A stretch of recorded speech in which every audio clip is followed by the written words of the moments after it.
अस्सलाम वालेकुम। पश्तून लड़की ने एक सवाल पूछा और उसका जवाब जाकिर नाइक नहीं दे पाए, लेकिन अल्हम्दुलिल्लाह मैं उसका जवाब देने की कोशिश करूंगी। और इससे आपके जहनों में ये क्वेश्चन कभी भी नहीं आना चाहिए कि शायद मैं अपने आप को जाकिर नाइक से ज्यादा आलमा फाजला समझती हूँ। बेसिकली हुआ ये कि जाकिर नाइक जो थे वो उस सवाल को ही समझ नहीं पाए। जवाब तो उनके पास भी होगा, अल्हम्दुलिल्लाह मैं उनकी इल्मी काबिलियत को सलाम करती हूँ और मैंने भी उनसे बहुत फायदा उठाया है और मैं अपना उस्ताद समझती हूँ उनको। इसलिए मैं ये समझती हूँ अल्लाह ताला ने जाकिर नाइक को इल्म का बाग दिया है और मुझे सिर्फ उसका एक फूल।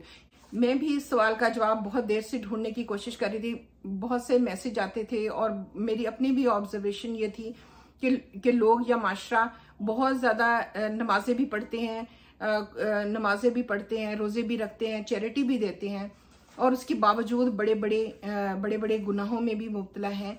तो आखिर इसकी वजह क्या? और यही क्वेश्चन उस पश्तून लड़की ने भी पूछा कि हमारे माशरे में लोग नमाजें पढ़ते हैं, रोजे रखते हैं, जुमा पढ़ते हैं, खुतबे भी सुनते हैं, पीडोफिलिया यानी बच्चों से जिना करना बहुत आम है, सूदखोरी उरूज पर है, तो इसकी वजह क्या है? मैं भी इस वजह को जानना चाहती थी। साथ ही ये इत्तफाकी समझ लें कि मुझे भी इस सवाल का जवाब अभी मिला। इसका जवाब शेयर करती हूँ। मैं पहले इसके मुतालिक थोड़ा बताऊंगी और फिर एक मिसाल के जरिए से फिर एक मिसाल भी दूंगी ताकि हम सब की समझ में इसकी वजह आ जाए। हमने नमाज पढ़ी, रोजे रखे, चैरिटी दी, बेसिक रुकन इस्लाम के पूरे कर लिए तो हम मुसलमान बन गए। यानी सिर्फ अभी हमें एक टाइटल मुसलमान का मिला है, सिर्फ नाम मिला है एक। जैसे अल्लाह ताला ने कुरान पाक में फरमाया है हुदल लिल मुत्तकीन, यानी हिदायत जो है वो मुत्तकीन को मिलेगी। यानी ये किताब जो है, ये रास्ता या हिदायत उन लोगों को दिखाती है जो मुत्तकी होते हैं। तो बेसिक रिक्वायरमेंट जो है वो तकवा है। ये पहला कदम है जो हमने खुद रखना है।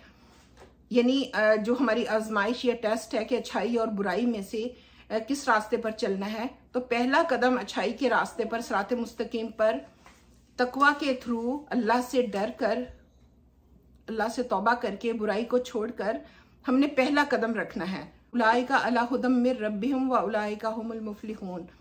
तो फिर यही लोग हैं जो हदायत पर हैं, सीधे रास्ते पर चल रहे हैं, सिराते मुस्तकीम पर, और यही लोग कामयाब होने वाले हैं।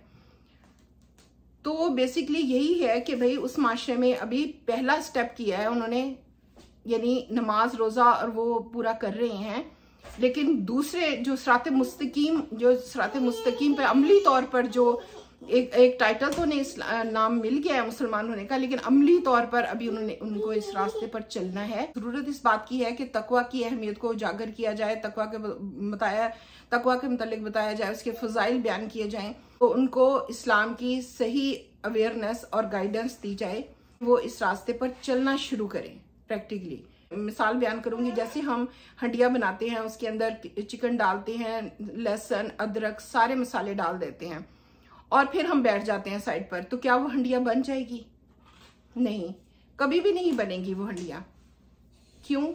क्योंकि हमने बेसिक रिक्वायरमेंट पूरी नहीं की है, यानी हमने उसके नीचे आग नहीं जलाई। तो इसी तरह जब हम हंडिया में नमाज, रोजे, चैरिटी और सब डाल देते हैं और नीचे तकवा की आग नहीं लगाते हैं, तो वो हंडिया कभी भी नहीं बनेगी। तो तकवा जो है ये बेसिक रिक्वायरमेंट है। और जो वजह जानना चाहती थी वो मैं बता पाई हूँ, बहुत ज़्यादा डरते हुए, और मैं इस बात की जसारत कर रही हूँ कि मैं इस सवाल का जवाब दे रही हूँ। मैं कोई आलमा फाजला नहीं हूँ, लेकिन मैं इस रास्ते की, इल्म के रास्ते की एक अदना सी स्टूडेंट हूँ। खुद भी मैं कुरान को पढ़ती हूँ, उस पर गौर तफक्कर करती हूँ, हदीस पर तफक्कर करती हूँ, और जो क्वेश्चन मेरे माइंड में आते हैं मैं उस पर रिसर्च करती हूँ, उसको जानने की कोशिश करती हूँ। तो आप मुझे अपनी दुआओं में याद रखें, मैं भी आप लोगों को अपनी दुआओं में याद रखूँगी, और इंशाल्लाह दुआओं के थ्रू ये रिश्ता हमेशा हमारा बना रहे। फी अमानिल्लाह।